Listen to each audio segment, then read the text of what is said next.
زي ما حضراتكم شايفين ادي 1 2 3 4 5 6 وده طبعا صوت الرجوع 7 تحويلات. السلام عليكم ورحمة الله وبركاته أعزائي شرحات بلال سات في كل مكان، يا رب تكونوا بخير وبسعادة دايما يا رب. جاي لكم النهارده بموضوع جميل وموضوع تحفة وسلسلة سوفتات جميلة لحل مشاكل أجهزة الصن بلس 1506 تي فلاشة 8 ميجا. طبعا الجهاز ده مفيش له أي دعم خالص، ولكن بفضل من ربنا النهارده على قناة شرحات بلال سات جاي لكم بسلسلة سوفتات جميلة ممتعة هتنبسطوا منها جدا. ويلا فاصل ونواصل.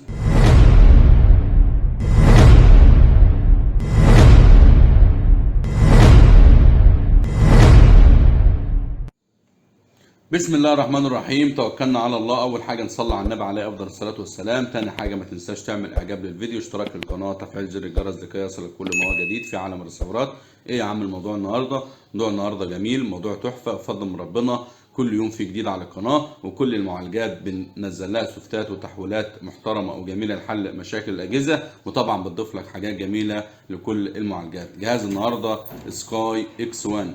النهارده معانا جهاز سكاي اكس 1. طبعا نتعرف على الجهاز كده بالراحه. الجهاز ده يا جماعه معالج صن بلس 1506 تي فلاشه 8 ميجا. طبعا في منه السكاي اكس 2 اللي احنا عاملين له تحويلات على القناه كتير، ولكن معالج 1507 جي فلاشه 8 ميجا. طبعا الجهاز ده بدون واي فاي داخلي. طبعا الفلاشه الجهاز 8 ميجا. طبعا الجهاز على سوفته الاصلي، يعني ما فيش فيه اي جديد او اي حاجات مميزات يعني، ولكن النهارده ان شاء الله جاي لكم بسوفتات جميله وسوفتات رائعه. طبعا هضيف لكم حاجات كتير على الاجهزه ديت وكل الاشباه.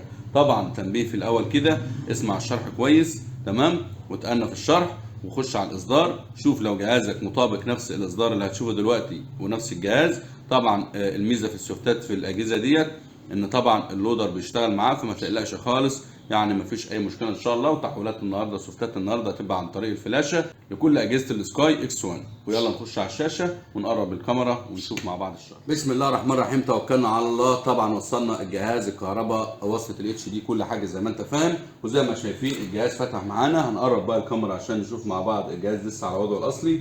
طبعا زي ما حضراتكم شايفين اول حاجه زي ما عودناكم هنخش على منيو، وبعد كده هنخش على الاصدار عشان نشوف الجهاز بتاعنا المعالج بتاعه ايه. عايزك تأنى في الشرح. ما كنتش عملت اعجاب للفيديو اعمل اعجاب للفيديو، اشتراك للقناه، تفعيل زر الجرس لكي يصلك كل ما هو جديد في عالم الخبرات. زي ما حضراتكم شايفين اصدار الاتش دبليو طبعا اتش اس بي 06 تي 1 اس 8.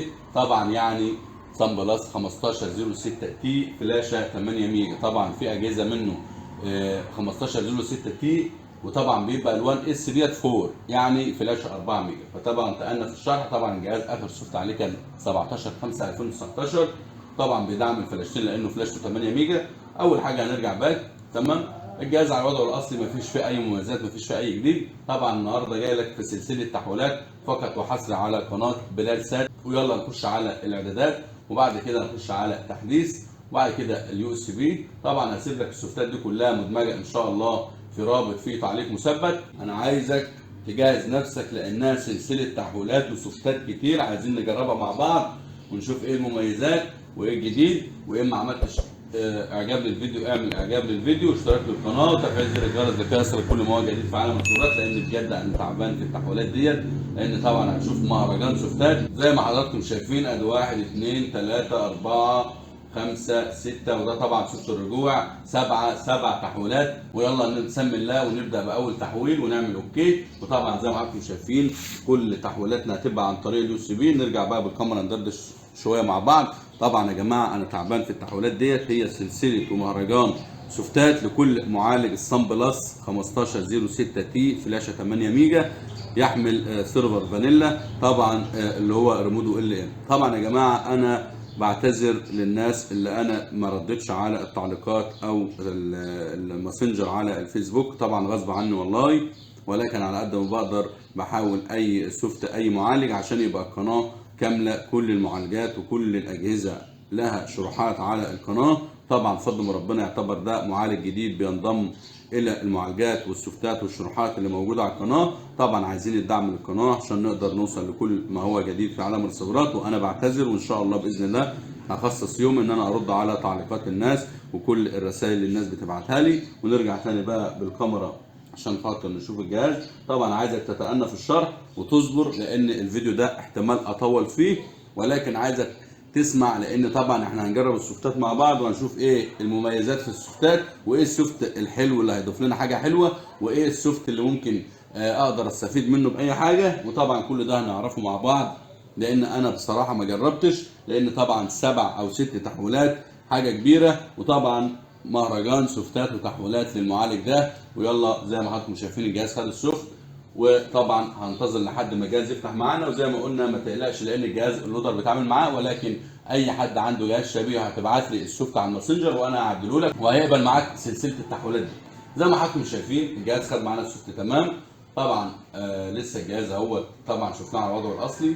بعد ما الجهاز خد السوفت نتعرف بقى على الجهاز، وده اول تحويل. وزي ما حضراتكم شايفين حاجه جديده. طبعا الميزه، في واحد يقول لي اشمعنى بتهتم بالاجهزه ال ام، لان انا بصراحه بحس او برتاح لها كده، لان بحس ان هي سوفتاتها وتحويلاتها بتضيف مش شكليات بس. تمام، هنرجع لموضوعنا تاني. اول حاجه هنخش على الاصدار، وزي ما حضراتكم شايفين اتش اس بي 0 تي 1 اس 8، يعني زي ما قلنا 1506 تي، فلاشه 8 ميجا، وطبعا بيدعم الفلاشتين. طبعا هنرجع باك وندخل الواي فاي ونشوف كده ايه المميزات في السوفت ده وايه الجديد. طبعا عايزك تركز معايا عشان خاطر انت اكتر واحد مستفيد، عشان خاطر تشوف ايه السوفت اللي هيعجبك وايه السوفت اللي فيه مميزاتك. طبعا لما نخش هنا ونلاقي عدد محاولات تقفل الجهاز زي ما عودتكم وتفتح تاني بالريموت، تمام، وهيتعرف معاك الفلاش عادي. هي اجهزه ال ام يا جماعه فيها المشكله دي، ساعات يربط الواي فاي، فاول ما السوفت يعني اول ما الجهاز ياخد السوفت جديد لازم تطفيه وتقيده. هنخش تاني اعداد الايثرنت، اعدادات، هتلاقي الفلاش هتعرفت معانا عادي، بس عادي يعني مش عقبه يعني. زي ما حضراتكم شايفين نجاح الاتصال تمام. هنرجع بقى باك تمام ونتعرف بقى على الجهاز كده ونشوف ايه الجديد. طبعا لو رجعنا دخلنا كده على السيرفر هنشوف هيفعل. طبعا قال لك اكسباير يعني السيرفر خلصان. طبعا هحاول ان انا اقطع الفيديو عشان خاطر ما اطولش عليكم، واشوف لو في جديد هقول لكم على طول. بعد ما رجعت السوفت على السريع كده عشان ما اطولش عليكم، بصراحه ما لقيتش، لان طبعا السيريال بتاع الجهاز ده طبعا متاكتف قبل كده، ممكن يفيد معاك انت لو لسه الجهاز بتاعك ما اكتفش الفانيلا اكتيفيشن. فطبعا انا جربت، فطبعا السوفت ده احنا خدنا منه يعتبر عليه نيو كاست، والاكستريم هو ده بصراحه من وجهه نظري اللي لقيته عليه تمام. يلا نخش على السريع بقى على كلمه تحديث وندي التحويل الثاني. طبعا جربنا اول تحويل الاوكي لينك، يلا بقى نخش على التحويل الثاني ونعمل اوكي كده ونسمي الله. طبعا يا جماعه انا عايزك تصبر معايا لان كل السوفت هجربه وهشوفه هل في اضافات، هقول لك عليه في اضافات. ليه انا بجرب معاك زيك اهوت، ولكن طبعا عايزك تأني في الشرح لان ده لمصلحتك مش لمصلحتي طبعا. والاجهزه ديت موجوده عند ناس كتير، لان طبعا المعالج ده قديم 1506 تي، فلاشه 8 ميجا، طبعا بيدعم فلاشتين الواي فاي، سلسله تحويلات 6 سوفتات 6 تحويلات لحل مشاكل المعالج ده. وطبعا هيغير لك شكل المنيو، وممكن يضيف لك حاجات من اللي انت عارفها اللي احنا بنقدمها لك. فطبعا احنا بنجرب مع بعض، فالفيديو ده هيبقى طويل شويه لان هجرب 6 سوفتات على معالج واحد. وطبعا عايزين الدعم للقناه، لو ما كنتش عملت اعجاب للفيديو اعمل اعجاب للفيديو، اشتراك للقناه، تفعيل زر الجرس ليصلك كل ما هو جديد.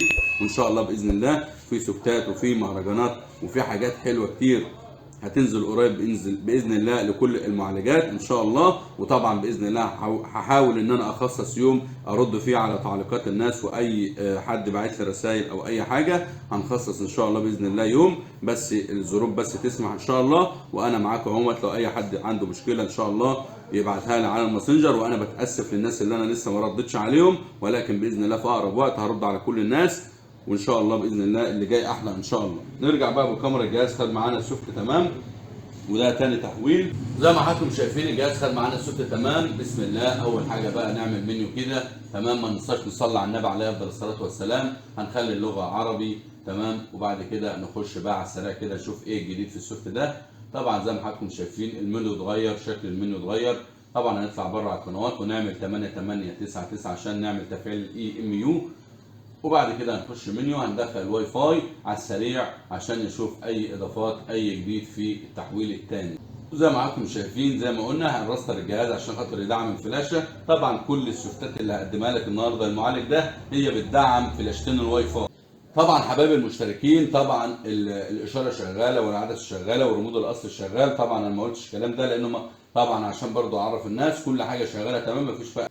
زي ما حضراتكم شايفين دخلنا الواي فاي طبعا على السريع كده، هنشوف ايه الجديد في السوفت ده. طبعا لو دخلنا على الاصدار برضو زي ما ورينا لحضراتكم قبل كده، هتلاقي نفس الاصدار 1506 تي فلاشه 8 ميجا. هشوف انا بقى على السريع كده الجهاز في اي مميزات. بصراحه عملت مراجعه سريعه للجهاز ده، ما لقيتش فيه اي جديد، فطبعا هنجرب التحويل الثالث على السريع. طبعا انا والله بجرب زيكم، لان طبعا انا مش معقوله مفيش وقت ان انا اجرب كميه السوفتات ديت، ولكن انا عدلتها وقلنا نجرب مع بعض في فيديو كده وندردش مع بعض. وده التحويل الثالث. هتقدر تتنقل بين الست سوفتات عادي، ولو عايز ترجع للسوفت الاصلي سوفت الرجوع على الجهاز قلنا السكاي اكس 1 طبعا بترجع عادي. فحضرتك هتعمل ايه؟ هتبعت لي السوفت بتاع جهاز حضرتك بعد ما تتاكد ان هو نفس اصدار الجهاز اللي انا بتكلم عليه والشرح ده، وتبعت لي السوفت وانا اعدل لك السوفت. هيقبل معاك الست تحويلات عادي، وفي الاخر طبعا هقول ايه احسن تحويل واحسن حاجه ممكن تضيف لك لجهاز، اي مميزات واي حاجه جديده. هحاول ان انا اقص من الفيديو كتير يعني في التحديث والحاجات ديت، تمام، عشان اقدر نوفر الوقت ونشوف احسن سوفت في سلسله ومهرجانات السوفتات والتحويلات للمعالج الصن بلس 1506 تي فلاشه 8. زي ما حضراتكم شايفين الجهاز خد السوفت تمام. هنصبر لحد ما الجهاز يفتح معانا. طبعا زي ما قلنا العدسه شغاله، الريموت شغال، الاشاره شغاله، بيدعم فلاشتين الواي فاي، كل حاجه في جميع في الست سوفتات دول شغاله تمام، مفيش فيها اي. زي ما حضراتكم شايفين الجهاز فتح معانا تمام. يا رب يكون في اضافه جديده، حاجه جميله. طبعا بعد التعب والمجهود ده ان شاء الله باذن الله هنقدر نقدم لكم حاجه جميله. وطبعا ده اختلاف وده شكل بقى جديد اهوت في المنيو. هنخش اول حاجه زي ما عودناكم على الاعداد، وبعد كده نخش على الاصدار. وزي ما حضرتك شايف زي ما قلنا اتش اس بي 0 تي 1 اس 8 يعني 1506 تي فلاش 8 ميجا. معلش استحملني ان انا براجع كلام كتير، ولكن والله ده لمصلحتك عشان ما تقعدش تبعت لي تعليقات ملهاش لازمه. وعايز اقول للناس اللي بتقعد تاخد شغلي وتعبي وترفعه على المواقع والمدونات والمنتديات، وطبعا بتنسب الحاجه دي لهم، عيب. طبعا ما تاخدش مجهود غيرك. عايز تنقل وتعمل عادي، انا بعمل فيديوهات وشروحات لكل الناس، وعالم وعارف ان هو طبعا ناس كتير هتستفاد من ورا الحاجات ديت، ولكن قول طبعا منقول، وقول الشخص اللي تعب واللي اجتهد في الشغل ده. نرجع لموضوعنا تاني.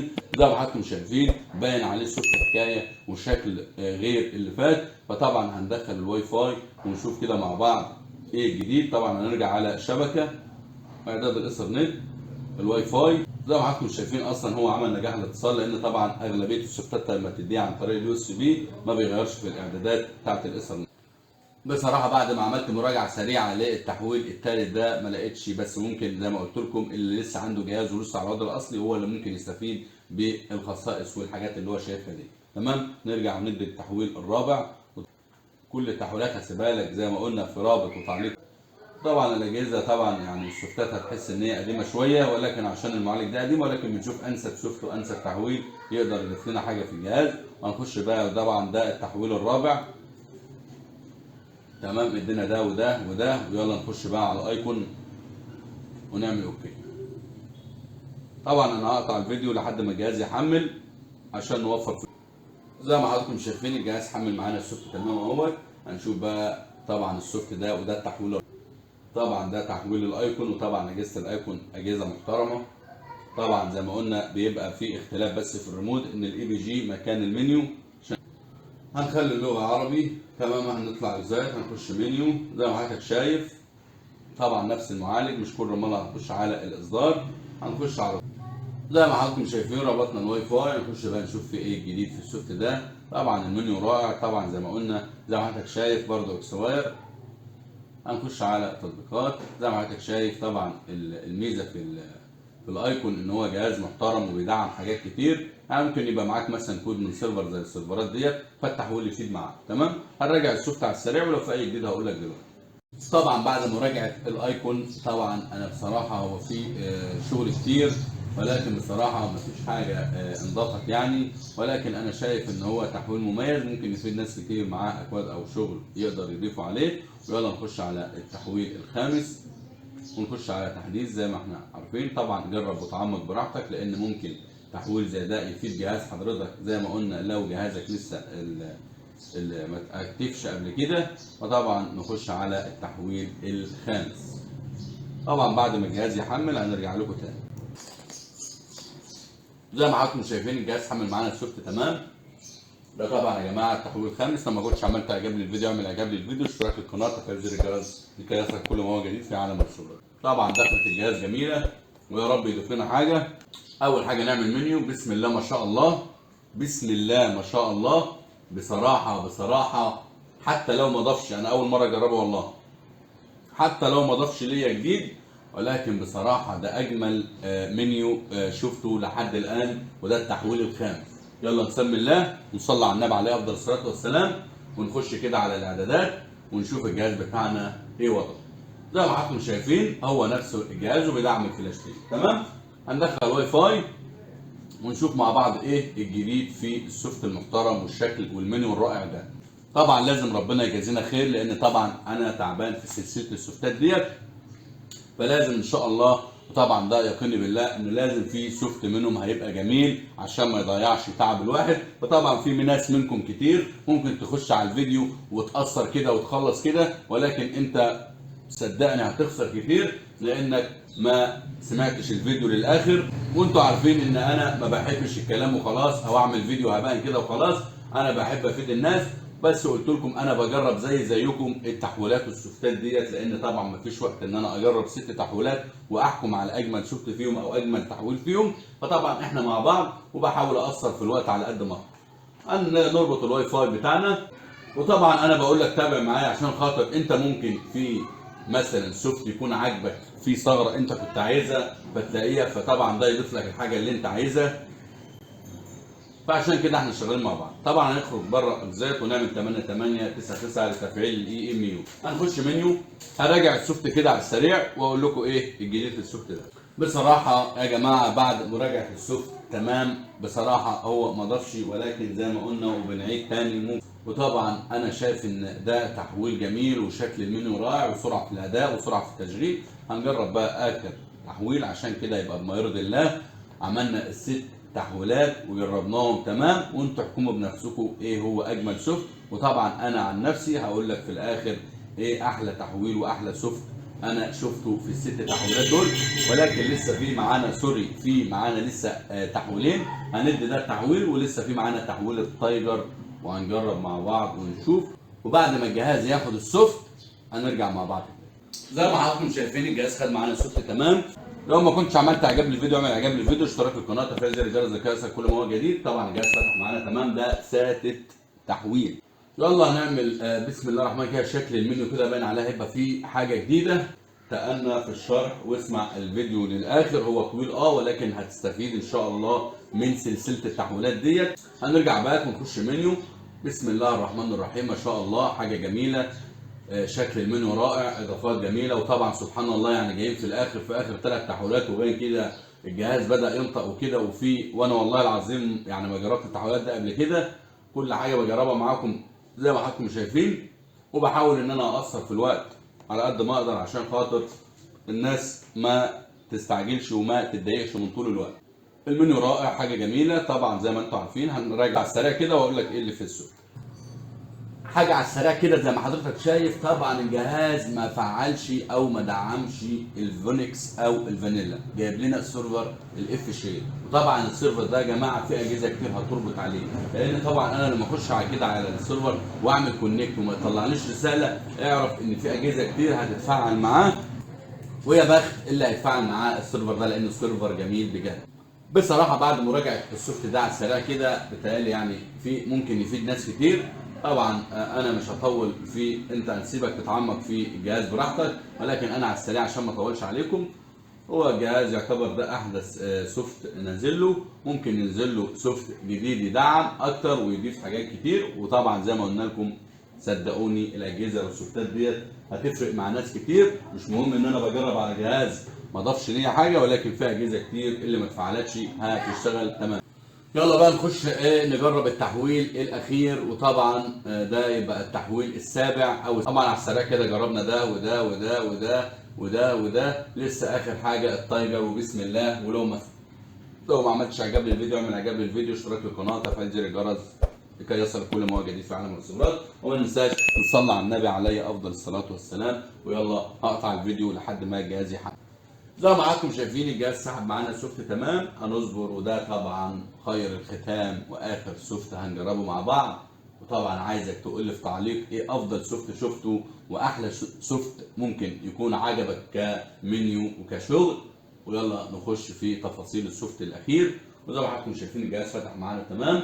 هنعمل اكزايت ونخش منيو. وزي ما حضرتك شايف كل جهاز حولناه او كل تحويل للجهاز ده طبعا منيو شكل حاجه جديده حاجه رائعه. ويلا نخش ندخل اعدادات الانترنت ونسمي الله، ويلا نعمل اعجاب للفيديو ده عشان بجد انا تعبت فيه كتير. ويلا هقطع الفيديو لحد ما اشوف السوفت وراجع السوفت عشان ما اطولش عليك واقول لك ايه المميزات في السوفت ده. بصراحه يا جماعه بعد ما رجعت السوفت ده على السريع، السوفت ده جميل بجد. السوفت ده جميل وفي تحديث اونلاين نازل له جديد هنجربه دلوقتي ونشوف تمام. وبصراحه انا شايف ان السوفت ده ضايف تمام وجميل، وانا الحاجتين دول هيشتغلوا معاك، ولكن في اجهزه مش هتشتغل معاك تمام. فطبعا انا خير الختام وبجد سبحان الله انا والله ما جربت قبل كده، كله لسه بجرب وهو كان اخر سوفت وهو خير الختام. وطبعا هقول لكم في الاخر ايه السوفتين الحلوين من وجهه نظري انا. طبعا هدي الجهاز السوفت الاونلاين وهرجع لكم تاني بعد السوفت الاونلاين. زي ما حضراتكم شايفين الجهاز بياخد معانا السوفت الاونلاين. هنرجع بقى بالكاميرا كده عشان خاطر ده اخر حاجه. طبعا يا جماعه زي ما شفتم انا بجد تعبت في التحويلات والسوفتات ديت، ولكن انا عايز كل واحد يقول لي ايه من وجهه نظره السوفت المناسب او السوفت الرائع اللي شافه فيه، وضيفوا ليا في تعليق وقول لي ايه السوفت المناسب او السوفت الجميل اللي انت شفته. وطبعا ما تبخلش علينا باعجاب في الفيديو واشتراك القناه وتفعيل زر الجرس لكي يصل كل ما هو جديد. زي ما شفتم سلسله تحويلات سلسله سوفتات، طبعا كل واحد وذوقه، ولكن انا بقول في اجهزه هتقبل معاهم السوفتات وهتضيف لك حاجات جميله لكل الريسيفرات اللي ما اتفعلتش قبل كده. ونرجع تاني بقى بعد ما الجهاز هياخد السوفت الاونلاين ونشوف مع بعض هل في اضافه بعد التحديث الاونلاين، لان الاجهزه الثانيه كلها او السوفتات الثانيه انا جربت فيها تحديث اونلاين ما لقيتش فيه سوفتات جديده، ولكن الجهاز ده او السوفت او التحويل ده فيه سوفت اونلاين لسه جديد. ويا رب كده يضيف لنا حاجه واحنا مع بعض اهوت. وطبعا يلا نرجع للشاشه ثاني عشان نشوف ايه مميزات السوفت الاونلاين اللي هينزل ده. وزي ما حضراتكم شايفين الجهاز خلاص سحب معانا السوفت تمام. وطبعا زي ما قلت لكم قبل كده اي تحديث اونلاين هتعمله للجهاز مش هيرجع تاني على وضعه الاصلي، يعني تيجي تديله السوفت الرجوع مش هيرجع معاك تمام. عشان نكون واضحين انا بعمل كده عشان خاطر ان انا هسيب السوفت ده، احتمال اسيب السوفت ده على الجهاز لان انا شايفه ان هو منه رائع وحاجه جميله وهياخد ملف القناه عادي والاشاره شغاله والريموت شغال والعدسه شغاله كل حاجه شغاله فيه تمام مفيش فيها اي مشكله تمام. بعد ما تفضي الجهاز هنعمل 8899 عشان نعمل تفعيل الاي ام يو. وبعد كده هنخش بقى منيو. طبعا هنخش على اصدار الجهاز. طبعا ده احدث سوفت، طبعا ده احدث من اللي انا كنت مجربه قبل ده. هخش على السريع كده اشوف في اي جديد واعرفكم دلوقتي. بصراحه يا جماعه بعد ما رجعت السوفت والجهاز بعد السوفت الاونلاين ما ضافش حاجه جديده. وبصراحه كده بقى نرجع ونبقى وصلنا لنهايه موضوعنا، لان طبعا انا طولت كتير ولكن بفضل من ربنا كان كله شغل مش بهزر. وطبعا انا من وجهه نظري طبعا الناس كتير عايزه تعرف ايه وجهه نظري في السبع سوفتات اللي انا حولتهم للمعالج الصن بلس 1506 تي فلاشه 8 ميجا. انا من وجهه نظري ان سوفت الجوكر هو انسب وافضل واحلى واسرع في التشغيل وفي المنيو، وممكن يضيف لك لانك ممكن تضيف عليه لو عندك كود لاي سيرفر من اللي انت شايفه. وطبعا عندنا برضو الايكون برضو محترم وطبعا هيفيد ناس كتير. ويبقى انا كده وصلت لنهايه موضوعنا النهارده، ويا رب تكونوا استمتعتم بالشرح. تنساش تعمل اعجاب للفيديو، اشتراك للقناه، تفعيل زر الجرس لكي يصل كل ما هو جديد. وطبعا انا بتاسف على التطويل ولكن انا بصراحه كنت بجرب زيكم. ويلا ان شاء الله باذن الله استنونا في شرح قادم وفيديو قادم وسوفت قادم باذن الله. والسلام عليكم ورحمه الله وبركاته. اعزائي الشرحاء.